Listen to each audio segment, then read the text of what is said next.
अस्सलाम वालेकुम व्यूवर्स, मैं हूं आपकी एस्ट्रोलॉजर नूर चौधरी और आप देख रहे हैं मेरा चैनल नूर एस्ट्रोलॉजर। अगर अब तक आपने मेरा चैनल सब्सक्राइब नहीं किया तो जल्दी से मेरा चैनल सब्सक्राइब करके बेल आइकन पर क्लिक कर दें ताकि आपको मेरी आने वाली तमाम वीडियोस मिल सकें।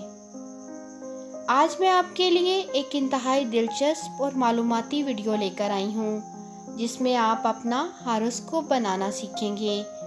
अगर आप चाहें तो इस इन्फॉर्मेशन को अपने पास डायरी में नोट भी कर सकते हैं और यकीनन ये इन्फॉर्मेशन आपको एस्ट्रोलॉजी सीखने में मददगार साबित होगी। एस्ट्रोलॉजी एक ऐसा दिलचस्प और आसान इल्म है कि जिसकी मदद से किसी की शख्सियत के मुख्तलिफ पहलुओं के बारे में जाना जा सकता है। इसके अलावा एस्ट्रोलॉजी ये भी बता सकती है कि आपका आज का दिन या आने वाला वक्त कैसा गुजरेगा। आप अक्सर सोचते होंगे कि माहिरीन एस्ट्रोलॉजी आखिर किस तरह से मुस्तकबिल की कामयाब पेशगोई कर लेते हैं। आप हर रोज़ अखबारात और मुख्तलिफ रिसालों में माहाना, हफ्तावार और रोज़ाना की बुनियाद पे हॉरोस्कोप पढ़ते होंगे। चलें मैं आपको बताती हूँ कि ये हॉरोस्कोप बनाया कैसे जाता है। एस्ट्रोलॉजी के इल्म की बुनियाद सूरज, चाँद, सियारों और एस्ट्रोलॉजी के 12 बुरूज पे है।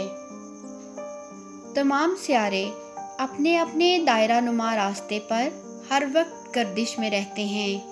कुछ सियारों मसलन तारत और ज़ोहरा के मदार छोटे होते हैं, इसलिए वो अपना एक चक्कर 12 बुरूज में थोड़े वक्त में मुकम्मल कर लेते हैं। इसके बरक्स मुश्तरी और ज़ोहल वगैरह ऐसे सियारे हैं जिनके मदार बहुत बड़े हैं, लिहाजा इन्हें अपना एक चक्कर 12 बुरूज में मुकम्मल करने में कई साल लग जाते हैं। जैसे ज़ोहल अपना एक चक्कर 12 बुरूज में 29 साल में पूरा करता है और ये निज़ाम शमसी का सुस्त तरीन सियारा है।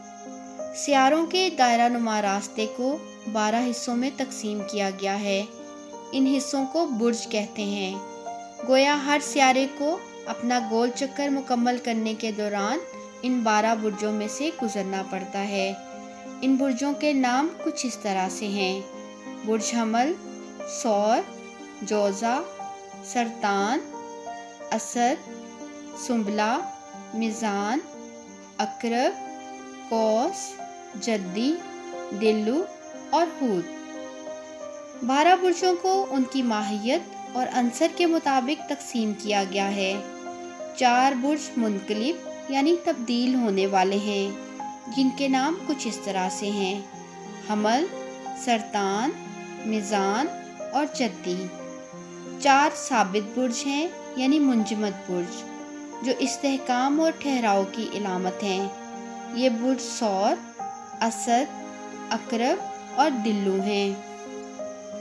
और 4 मूवेबल बुर्ज यानी दोहरी खुसूसियात के हामिल बुर्ज हैं, जिनके नाम जोज़ा, सुंबला, कौस और हूत हैं। इन बुरूज में तब्दीली का रुझान भी होता है और ठहराव भी। हर बुर्ज को मज़ीद 12 हिस्सों में तकसीम किया गया है। इन हिस्सों को घर कहते हैं। गोया हर सियारे को किसी बुर्ज से गुजरने के दौरान इस बुर्ज के 12 घरों से बारी बारी गुजरना पड़ता है। अब आपको बताती हूँ कि सूरज, चाँद और दीगर सियारों के हमारे ज़िंदगी पर क्या असरात होते हैं। सूरज, चाँद और सियारे हर वक्त अपनी अपनी ख़ास किस्म की एनर्जी खारिज करते रहते हैं। मसलन तारत बातचीत यानी कम्युनिकेशन की एनर्जी खारिज करता है। ज़ोहरा मोहब्बत और अमन की एनर्जी खारिज करता है, जबकि मरीख जंग और लड़ाई झगड़े की एनर्जी खारिज करता है। इसी तरह चाँद जज्बात की एनर्जी खारिज करता है। सूरज, चाँद और सियारों की एनर्जी हमें किस अंदाज से मुतासिर करती है, इसके लिए हमें ये जानना पड़ेगा कि सूरज, चाँद या वो सियारा किस बुर्ज में से गुजर रहा है, क्योंकि हर बुर्ज का अपना अलग अंदाज है। किसी बुर्ज का अंदाज आबी है तो किसी का आछी, कोई आजिज़ बुर्ज है तो कोई मगरूर बुर्ज।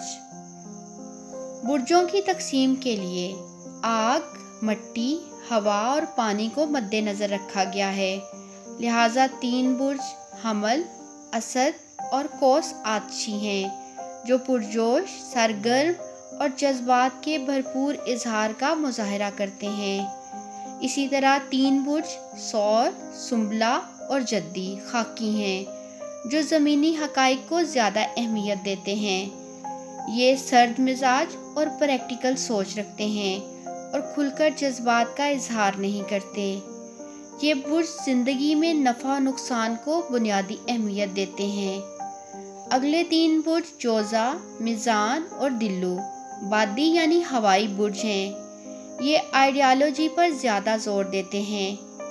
انہیں تھنکنگ کا بادشاہ کہا جائے تو غلط نہیں ہوگا۔ ان کے احساسات بھی ان کی سوچ سے جڑے رہتے ہیں۔ آخری 3 آبی بروج سرطان، عقرب اور حوت ہیں۔ یہ ہر بات کا نہایت گہرا اثر دل و دماغ کی گہرائیوں تک لے لیتے ہیں۔ ان میں بے حد جذباتی رد عمل پایا جاتا ہے۔ ان کے احساسات ہر چیز پر غالب رہتے ہیں، یہاں تک کہ ان کی عقل و دانش پر بھی۔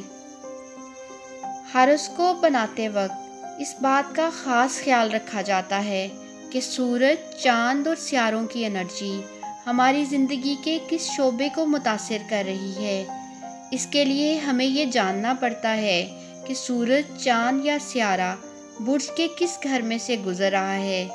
اگر گھر نمبر 2 میں سے گزر رہا ہے تو ہاروسکوپ میں دوسرا گھر ہمارے روپے پیسے سے متعلق ہوتا ہے، تو ہمارے دولت کے معاملات اس برج کے خاص انداز سے متاثر ہوں گے۔ یہ بات اب سب کو سمجھ آ گئی ہوگی کہ سورج، چاند اور سیارے ہمارے ہاروسکوپ میں انرجی کی نمائندگی کرتے ہیں۔ برج بتاتے ہیں کہ اس انرجی کا انداز یعنی سٹائل کیا ہوگا، اور گھر بتاتے ہیں کہ اس انرجی کا اثر ہماری زندگی کے کس شعبہ پر پڑے گا۔